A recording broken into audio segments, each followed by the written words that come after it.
Hello, ladies and gentlemen, and welcome to set 1 of our psychiatry review questions. This will be a set of 5 questions, and these are very, very high yield, so I suggest that you pay attention and understand the principles behind each of these questions that I'm about to give you. Psychiatry, obviously, very, very broad field. The USMLE has well over 300 questions, and so if you figure in psychiatry is probably going to be about at least 10%, that's 30 questions. And so you really want to familiarize yourself with at least the basics of psychiatry. I have 13 review videos on psychiatry that are currently up. And so that's pretty comprehensive. So if you go and watch those videos, you should have a pretty good grasp of what you need to know for USMLE psychiatry.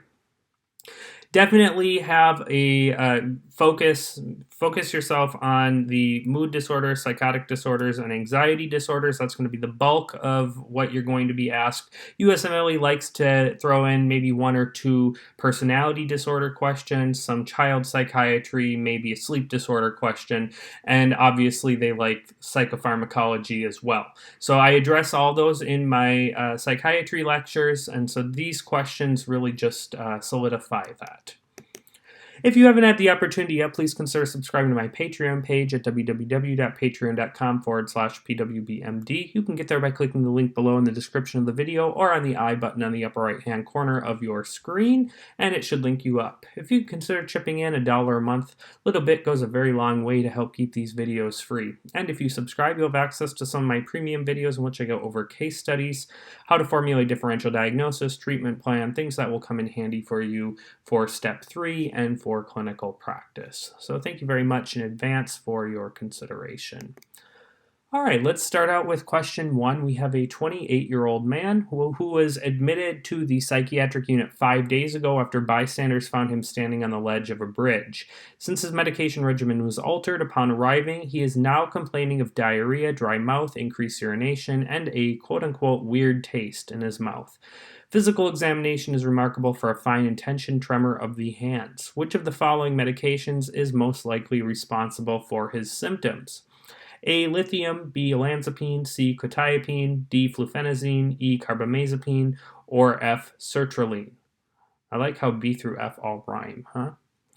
Okay, so I will let you pause here if you want to read this over. And our answer here is A. Lithium. So any of these drugs are a possibility that he could be on. So really, you're not clued in very much by the vignette as much as you are by the side effects, the adverse effects that he's currently having. So what you want to know is the adverse effects of each of these drugs. So what are these drugs? Well, we have lithium, which is essentially a mood stabilizer. It's the most commonly prescribed medication, or at least historically the most commonly prescribed medication for bipolar disorder. We have a few antipsychotics here, olanzapine, quetiapine, and fluphenazine. We have a mood stabilizer, carbamazepine, which is also an antiepileptic drug. And then we have an SSRI, sertraline. Now, our adverse effects are diarrhea, dry mouth, increased urination, and a weird taste, or what we would call dysgeusia. Well, diarrhea is a very common side effect with a lot of drugs, so that doesn't really help us. Dry mouth can be seen really with any of these, maybe with the exception of carbamazepine. It's really the increased urination and the weird taste of the mouth, the dysgeusia. A lot of times it's described as a metallic taste that really clue us off to lithium. And you should be familiar with the adverse effects of lithium because the USMLE does like to test that. So what are the adverse effects of each of these? Well, lithium we're going to go into. Olanzapine, quetiapine, and fluphenazine being atypical antipsychotics. Well, antipsychotics are going to cause weight gain. They can cause dry mouth. They can also cause the tremors, as does lithium. Another one that you'll want to know, particularly with quetiapine, is that it can cause cataracts. The USMLE likes that for some reason. I've personally never seen a patient who's been on an antipsychotic suddenly developing cataracts, but that's a classic association with quetiapine. It really is also, according to studies, associated with all of the antipsychotics, at least the atypical antipsychotics, but quetiapine is most associated with cataracts. Carbamazepine, the one you'll really want to remember, is the Stevens-Johnson syndrome. So you have to slowly titrate the patient up on their carbamazepine dosage. You don't just start that suddenly. Stevens-Johnson syndrome, remember, is that rash that can progress into toxic epidermal necrolysis. So very, very important one there. Also remember that it can affect the metabolism of other drugs, and that can lead to unwanted side effects. Sertraline, SSRI, pretty clean drug. The big one with sertraline is diarrhea. At least starting out, they can have some diarrhea, and then also the sexual side effects. Typically, males will complain of that because it can cause delayed ejaculation and erectile dysfunction. So lithium therapy, this is the first-line therapy for bipolar disorder. Do we know that this patient has bipolar? Not really. He was brought into the psychiatric unit because he was presumably suicidal. Certainly bipolar patients can become suicidal, especially if they're in a manic stage, but also because they can be depressed. So it is first-line therapy for bipolar. However, a lot of psychiatrists have kind of moved over to just going straight to mood stabilizers. I don't particularly like that because lithium is time tested. Yes, it's a pain in the butt to titrate, and there are some side effects. And just because it's old doesn't mean it's bad. Just because there's new drugs doesn't mean we have to get rid of the old one. And so it is still recommended as first-line therapy for bipolar disorder, but typically it's going to be a psychiatrist that's going to be prescribing this because you have to slowly titrate it because there are side effects. But really any patient who's got bipolar disorder should be in consultation with a psychiatrist. There are some things that you need to remember you need to do before starting lithium therapy because there are side effects, particularly for the kidneys and thyroid. So you want to get a general medical history and physical examination. You want to check baseline renal function, BUN creatinine. You want to check baseline thyroid function, so get thyroid function tests, a TSH, T3, T4. Get an EKG, and then in women of reproductive age, get a pregnancy test. Why do we want to get a pregnancy test? Whoops, I didn't put it here. Okay. We want to get a pregnancy test because of the possibility of Ebstein's anomaly. So very important there, and that's an important association to make with lithium therapy, Ebstein's anomaly. You could get that one of two ways. You may be asked, you have a patient on lithium who is now pregnant, what's she at risk for? Or you may have a patient, a child that's described with Ebstein's anomaly, which you should know what that is. If you don't, go back and look at my pediatric cardiology lectures. You would want to know that the most likely cause of their heart condition is that they had maternal exposure to lithium. So with lithium, you want to do a slow titration up to the therapeutic range, which is around half to 1.5. And then you get lithium levels after every dosage change, or if there are ever any suspected adverse effects, because we're concerned about them being super therapeutic. So definitely in this patient, the very next step would be to get a lithium level.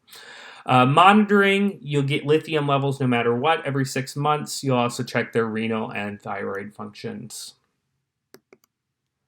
So the adverse effects of lithium can be very succinctly memorized by the acronym lithium. So this is a nice mnemonic. L stands for leukocytosis, pretty rare. I stands for diabetes insipidus, which is kind of behind the increased urine. T stands for tremor. H stands for hypothyroidism, which is why we get our thyroid function tests. IU stands for increased urine. And M stands for moms beware, and that is because of Ebstein's anomaly. Intoxication with lithium. So this is where you begin to exceed the therapeutic levels. You can get fatigue, weakness, nausea, vomiting, diarrhea, metallic taste. And then with moderate intoxication, you can get tremor, fasciculations, discoordination, hyperreflexia. And then severe intoxication, nephrotoxicity, which is kind of reflective of the adverse effects. Cardiotoxicity, remember lithium is associated with QT prolongation, and heart block, and then altered mental status. So we worry about these intoxication symptoms. They kind of reflect the adverse effects, but we worry about these moderate to severe symptoms when you have a patient with a suspected overdose. So remember, anytime you have a psychiatric patient, we're always concerned about the possibility of them overdosing, either intentionally or not intentionally, but particularly intentionally. So you want to be familiar, if the patient is a bipolar patient, they have prescribed lithium, then they come in with any of these things, the possibility of overdose is there. Okay, question 2 is pretty long, but listen up, my friends, because this is very high yield stuff here. A 31-year-old woman presents to the clinic complaining of quote-unquote mood swings over the past few years. She never thought that they were that bad, but she believes that her last episode was behind her being fired from her job, so she decided to seek help. Most of her mood swings relate to her romantic relationships. She says that she can feel on cloud 9 one day and then unloved and useless the next day. She's been through 7 boyfriends in the last 10 years, and no relationship has lasted longer than a year, despite the fact that she says she wants a long-term relationship. Her previous relationship ended when her boyfriend said that she was clingy and manipulative, which caused the patient to go into a deep depression, she says, for several weeks, during which she isolated herself and cut at her forearms with a razor, which she said made her feel somewhat better. She says that she frequently feels fear of abandonment ever since she was a child. She's not on any medications, but there's a relevant psych history of involuntary hospitalization for suicidal gestures when she was 24 years old, and that was an attempted overdose on vitamin C tablets. Physical exam is remarkable for old scars on her forearms bilaterally. She reports feelings of guilt and emptiness in relation to her last relationship ending. She reports good sleep, 6 to 8 hours a night. She denies suicidal ideation. Appetite, concentration, and energy are reported as normal. Which of the following is the most likely diagnosis in this patient? A, bipolar disorder type 1, B, bipolar disorder type 2, C, borderline personality disorder, D, dependent personality disorder, or E, major depressive disorder. Okay, so I'll give you some time to pause here, and our answer is, C, borderline personality disorder. So you should be able to, by process of elimination, eliminate at least 3 of these. So what do you need for a diagnosis of bipolar disorder? You need a history of mania, either mania now or mania in the past. And that can either be mania or hypomania. Remember the difference between mania and hypomania. Mania is going to lend itself to a diagnosis of bipolar type 1. Hypomania will lend itself to a diagnosis of bipolar type 2. Well, what's the difference between mania and hypomania? Mania is mania that interferes with your life. So, for instance, I had a patient 6 years ago that she, all of a sudden, she was married, had 2 or 3 kids, I can't remember, but she all of a sudden up and left for Las Vegas, went on a gambling spree, shopping spree, had sexual liaisons with multiple men, and didn't come home for 2 weeks. That is mania. Okay, it interfered with her ability to work, to raise her kids, her marriage. That's mania. Hypomania would be something more like, it's a little more subtle. So they're only needing to sleep for 3 or 4 hours a night. Maybe they're a little bit more talkative. They are taking on more assignments and more obligations. They're just a little bit more productive, a little bit higher than usual. Maybe they're a little bit more euphoric, but it really doesn't interfere so much with their life. Bipolar type 2 and bipolar type 1, they both feature depression, but bipolar type 1 could just be a manic episode and maybe no history of depression. So it's really what we think of when we think of bipolar, but most patients with bipolar are bipolar type 2. And generally those patients are depressed, but they have a history of hypomania. And anytime you have a patient who you might diagnose with major depression, but they have any kind of history of mania or hypomania whatsoever, even remotely, you have to diagnose that patient as bipolar, and they should be on mood stabilizers, not antidepressants. Now, why is this patient not major depressive disorder? Well, she may have been depressed in the past, but she's not depressed now. Remember, major depressive disorder for the USMLE, you just need to remember your SIGI CAPS symptoms, and they need to have 5 or more of those SIGI CAPS symptoms for more than 2 weeks. Now, she doesn't have any, well, she's got guilt, and that's it.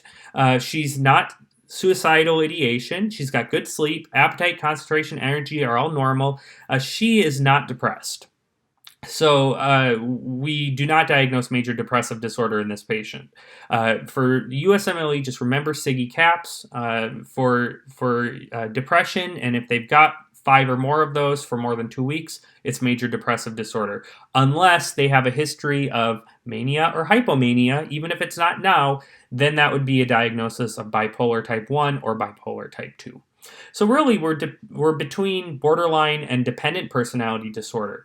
And this patient has got a clingy streak, according to her last boyfriend, and she really does seek out relationships, but that's about it as far as dependent goes. She really features more borderline traits, so that's going to be the mood swings. Borderline personality disorder, think mood swings. Also for borderline personality disorder, think self-harm, think these empty suicidal gestures. Now, I say that very cautiously because borderline personality patients do commit suicide. However, they are more manipulative with their suicidal gestures. So they'll be the ones that, post maybe some cryptic suicidal-y statuses on Facebook. Maybe they'll try overdosing with multivitamins, which would be really hard to actually kill yourself with multivitamins. This is based on a patient kind of a collage of patients I've seen. I had a patient a couple years ago, I was doing a consult in the ER, who tried to overdose on vitamin C tablets. Probably looked up whether you can kill yourself on vitamin C, saw no, and then took the vitamin C tablets, but had this empty bottle of pills and freaked everyone around her out. We do still involuntarily hospitalize those patients because it is still a suicidal gesture. But that's more characteristic of the borderlines. The borderlines like to kind of manipulate the people around them, cry out for attention, but that does not mean that they can't be suicidal. So I'm not saying that they can't be suicidal. I'm just saying they like to make these gestures to try to cry out for attention, and it really is manipulative behavior, which is very characteristic of all of the cluster B personality disorders, more in general. So this is borderline personality disorder. So what is borderline personality disorder? Well, if you go by the DSM-5, it's all of this. But I do not recommend that you memorize the DSM-5 by any means. So I boil it down for you. And these are the characteristics in a nutshell. They tend to fear abandonment, and oftentimes it's irrational. So they may be in a very stable relationship, but they're constantly looking over their shoulder at signs that their significant other or maybe their friends are abandoning them. Maybe they've got a close friend who says, I can't hang out tonight, but then they're looking out and they might see that friend is at home and could hang out, but now they're thinking that friend is abandoning them. So fear of abandonment. And a lot of times this is very deep-seated, very long-term. It might go back to adolescence and childhood. Frequent feelings of loneliness and emptiness, just this hollow feeling, especially when they, maybe truly have been abandoned, like if a relationship ends. Very dramatic, sometimes unpredictable mood swings. Now, this is not bipolar disorder. Bipolar disorder is mood swings, but it's mania and depression. This doesn't rise to that level. They may be really happy one day, content, and then a few days later, they're just, self-deprecating sadness and down to a 2 or 3 on a scale of 1 through 10. So it's mood swings, but doesn't rise to the level of, mania and depression. Unstable relationships, either due to devaluation or their own behavior. So sometimes they sabotage their own relationships, and most of the time they have very short relationships because people don't like to be around borderline personality patients. They're very, because of their instability and their manipulative behavior, they're kind of exhausting to be around.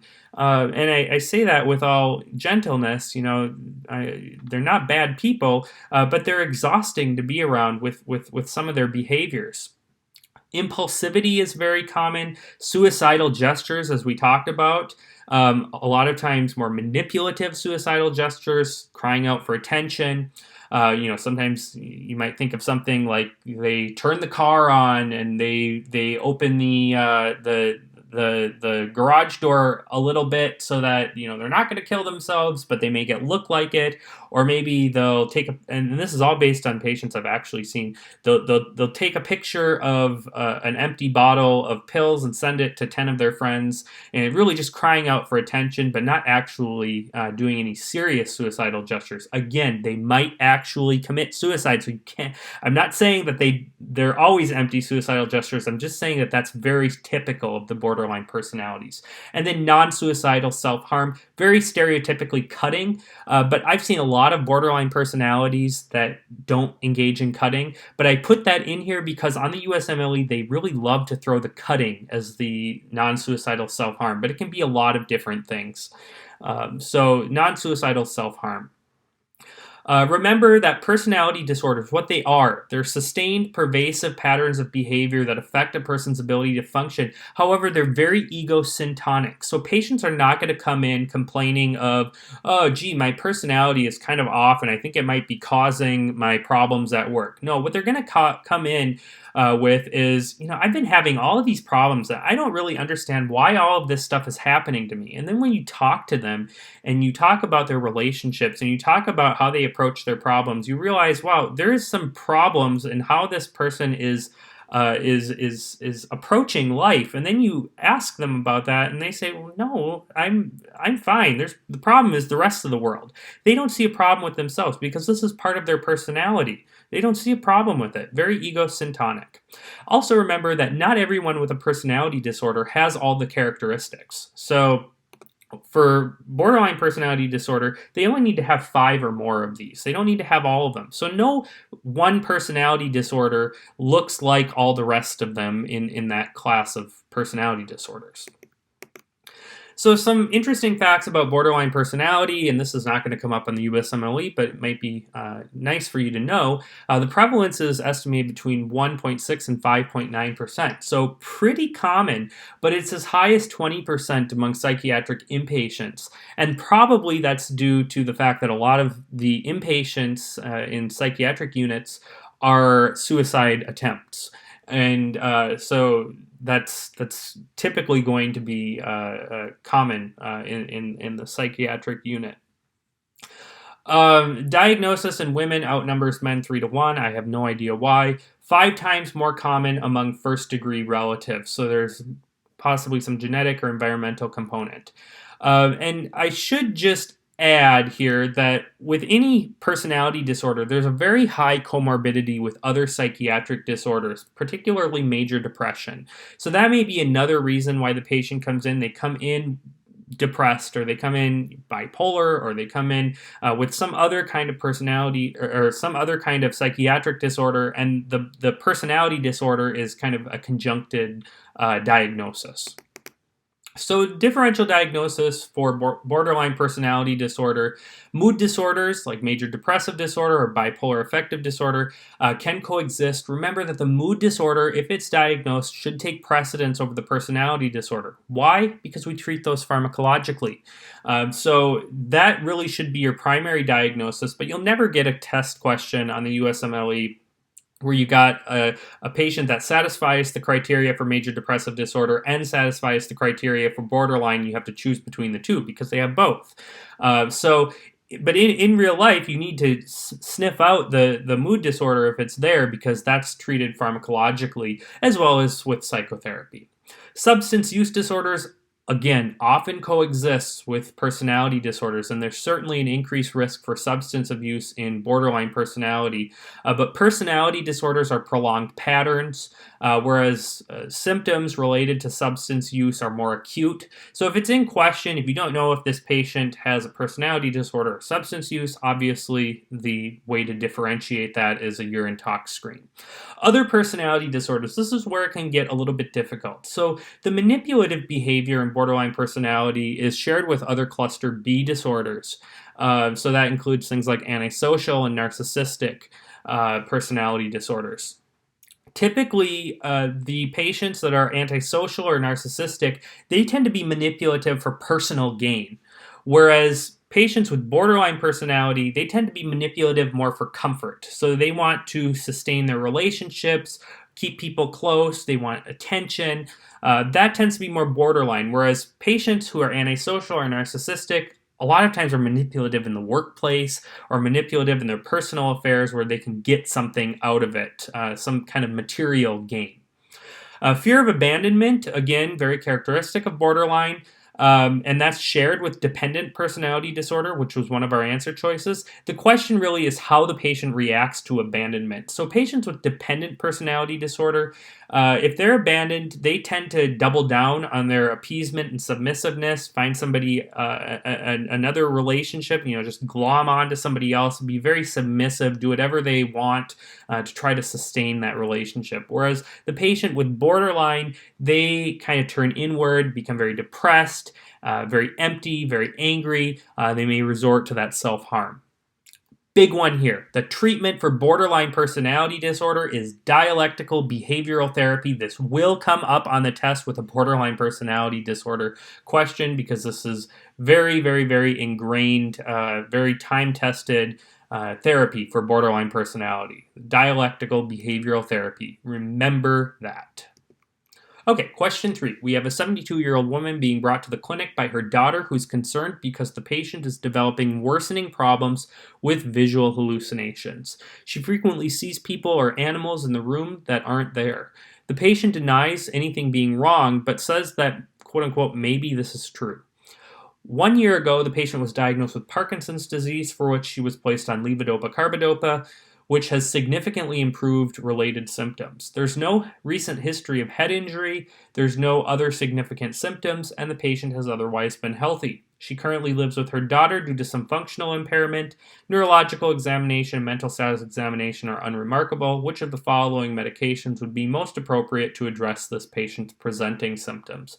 A. Haloperidol, B. Clozapine, C. Chlorpromazine, D. Thioridazine, or that should say E. Pergolide. All right, so the answer here is B, clozapine. So what do we have with this patient? Well, we've got psychosis in a patient with Parkinson's. That is our diagnosis. So psychosis. Now, you might think, well, gee, isn't this schizophrenia? They're having hallucinations, and the answer is no. Because remember, even if they did satisfy the criteria for schizophrenia, which this patient does not, because they only have hallucinations. Remember that pretty much with any psychiatric diagnosis, it cannot be related to a general medical condition. And this certainly is. She has Parkinson's. And with Parkinson's, they are predisposed to develop psychosis. And ultimately, they can and often do develop dementia, which the psychosis can be an element of that dementia. So this is psychosis in conjunction with Parkinson's. And the treatment for that is clozapine. Now, why do patients with Parkinson's develop psychosis? Well, it can either be because of dementia, which it can be like kind of an early symptom of dementia, or it can be due to their medication. What's levodopa-carbidopa? It's dopamine agonists. And what do we know about psychosis? Well, how do we treat psychosis? We treat psychosis with dopamine antagonists. So if we treat psychosis with dopamine antagonists, we can be fairly convinced that a dopamine agonist is going to possibly lead to psychosis, and in fact it does. And Parkinson's medications can predispose you to psychosis, and that's exactly what's going on here. And we don't necessarily know if it's related to her medications or if it's just due to her Parkinson's disease. But in any case, we are going to treat this pharmacologically. So the reason that we go with clozapine, all of these are antipsychotics, but the reason we go with clozapine is that it has the lowest rate of extrapyramidal symptoms, and that's exactly what we want to avoid in a patient with Parkinson's, because they cause these medications cause Parkinson's-like symptoms. Because they're anti-dopaminergic. You can see it's kind of a teeter-totter, where if you have a patient with Parkinson's, we treat them with dopamine agonists, but if they have psychosis, we treat them with dopamine antagonists, and that can worsen the Parkinson's symptoms. Clozapine is the best drug for patients with Parkinson's that have psychosis because it has the lowest rate of extrapyramidal side effects. So this is just going over what we talked about. Psychosis and Parkinson's can be related to the dopaminergic agonists or anticholinergics, or it can be a harbinger of Parkinson's-related dementia. And psychosis does affect about 1/3 of patients with Parkinson's, usually in the later stages as they get towards the dementia. Symptoms range from minor illusions, vivid dreams, and occasional non-disturbing visual hallucinations to frank psychosis, which would be, often confused with schizophrenia. Very important here, the visual hallucinations. With schizophrenia, it tends to be auditory hallucinations. For some reason, psychosis with Parkinson's tends to be visual hallucinations. So that's worth noting. There's 3 options to go about psychosis and Parkinson's disease.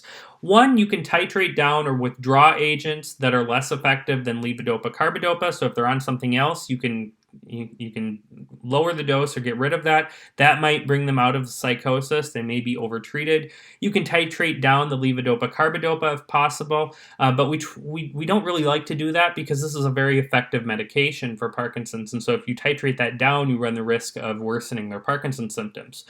What's really useful is adding atypical antipsychotics. Clozapine is usually the first choice because of the low rate of extrapyramidal symptoms. The big problem here is myelosuppression. So you have to get white blood cell counts on these patients. And so this is not a drug without its problems, but it's really useful in Parkinson's because of its low rate of extrapyramidal symptoms relative to the other antipsychotics. Okay, question 4. We have a 23-year-old man brought to the ED via EMS after he attempted to start a fight at a convenience store. His father was able to break up the fight, but the patient continued to be aggressive, and his father called 911 because he thought that the patient was having a breakdown. The patient appears very anxious and frightened, and his speech is slurred and dysarthric. 4-point restraints have been placed on the patient. Physical examination is not possible to perform because the patient will not lay still. Fresh scraping lacerations are noted on the forearms and neck. Patient works as a clerk at a law office and has a 6-year history of major depressive disorder, which has been controlled with aripiprazole. But the father knows that he uses marijuana occasionally. The father says that the patient drinks socially and does not use any other street drugs to his knowledge. Blood pressure 175/93, heart rate 130, respirations 15, temperature 97.8. Which of the following is the most likely explanation for this patient's symptoms? A, bipolar disorder type 1, B, cannabis intoxication, C, cannabis withdrawal, D, cocaine intoxication, E, alcohol withdrawal, F, phencyclidine or PCP intoxication, or G, neuroleptic malignant syndrome. Okay, so what is our answer here? It is F, phencyclidine intoxication. So going down the list here, bipolar disorder type 1, remember, he does have a history of depression, but you would need to have some kind of history of mania in this case, and we do not. Yeah, he's combative, but combativity is not really mania. And remember your dig fast symptoms. So this patient does not have really any of those. Cannabis intoxication, that's going to be red eyes, kind of withdrawn, sulky. That's the total opposite of this guy. Cannabis withdrawal, there's really no such thing as cannabis withdrawal. There is a cannabis emesis syndrome, but that's not really so much of a withdrawal as much as it's an effect of constantly smoking too much weed.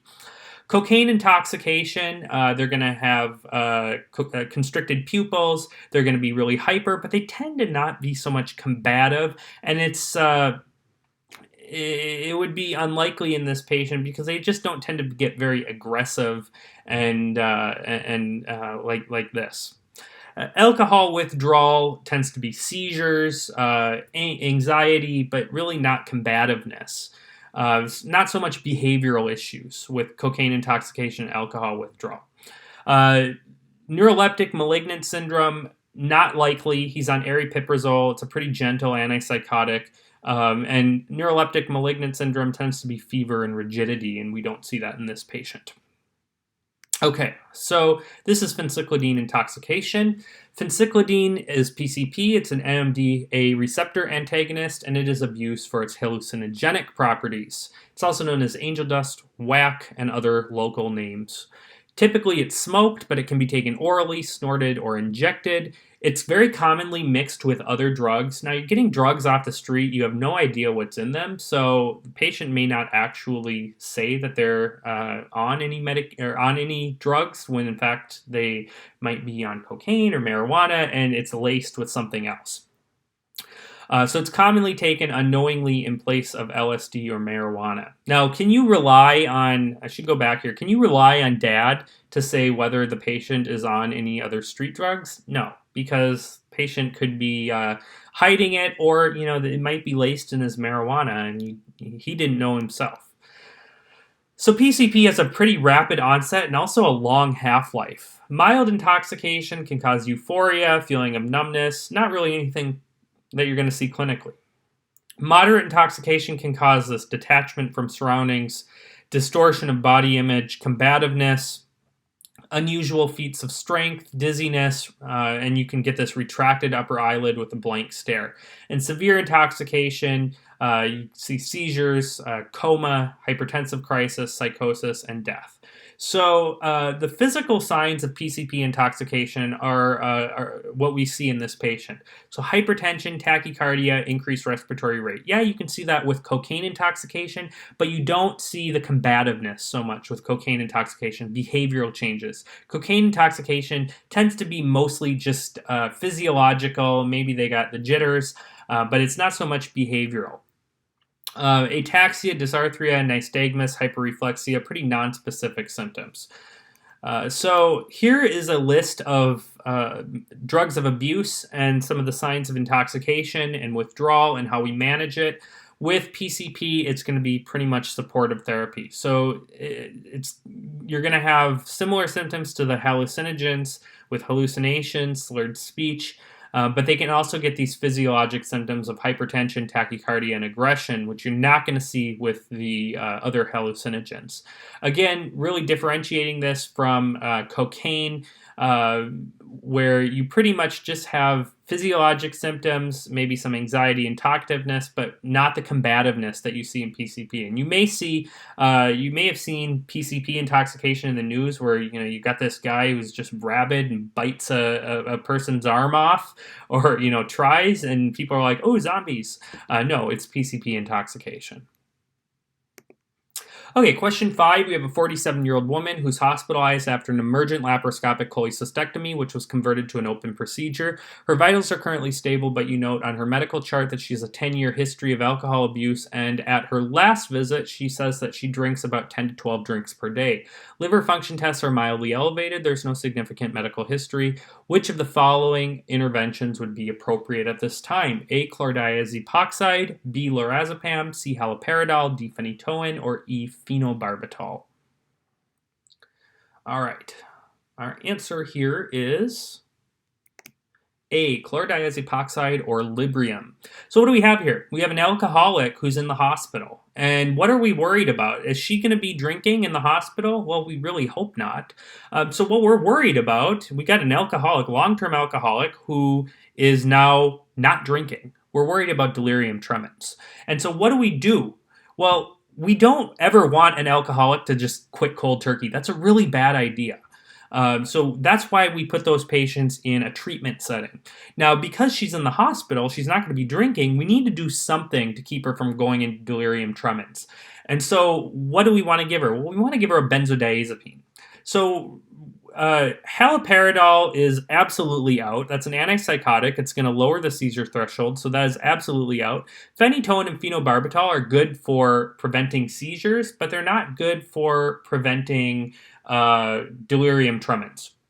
Now, if she were seizing, phenytoin and phenobarbital may be a possibility, but that's not good for preventing delirium tremens. So chlordiazepoxide or lorazepam, both could be used, but chlordiazepoxide is better. It's got a longer half-life. Lorazepam would be better if she had liver failure, because chlordiazepoxide has more metabolism in the liver. So the answer is chlordiazepoxide for this one. It's the best therapy in a general patient. It's the best therapy for preventing delirium tremens. So acute alcohol withdrawal is the abrupt discontinuation of alcohol in an individual with alcohol dependence, which can lead to a characteristic syndrome of motor agitation, anxiety, insomnia, and a reduction of the seizure threshold. So this is a patient who's an alcoholic who suddenly quits. And oftentimes this is going to be either because they, for some reason, have no access to alcohol. So maybe they're going on a trip with family and they can't get their alcohol if they're trying to hide it. Or more commonly, they get admitted to the hospital for some other reason. The severity of acute alcohol withdrawal obviously is going to be proportionate to the degree and the duration of abuse. The agents of choice, you can use these prophylactically or therapeutically. So if a patient is in the hospital and we want to prevent them from going into DT, or if they're trying to quit, and you can give them something to prevent the symptoms or ameliorate the symptoms of alcohol withdrawal. So chlordiazepoxide orally is the most commonly used agent. It's the agent of choice, in my opinion, to prevent the onset of alcohol withdrawal, particularly seizures and delirium tremens. Lorazepam or oxazepam can be may be preferable in patients with severe liver disease. So this is just a cartoon of the symptoms of alcohol withdrawal syndrome. Typically starts out with some anxiety, insomnia, tremor, palpitations, basically the opposite of what alcohol does to you. Alcohol calms you down, it makes you tired, really settles you down. It's a depressant. And then what winds up happening then is they have a lower seizure threshold, and then ultimately they can develop these hallucinations and then go into DT. DT is going to be physiologic signs as well as psychiatric signs like delirium and agitation. A lot of times they go into, this is in conjunction with seizures as well. So we really want to prevent this, and that's why we give the Librium while she's in the hospital, and then ultimately we're going to refer her to a treatment program. And that's the end of our set 1 of our psychiatry review questions.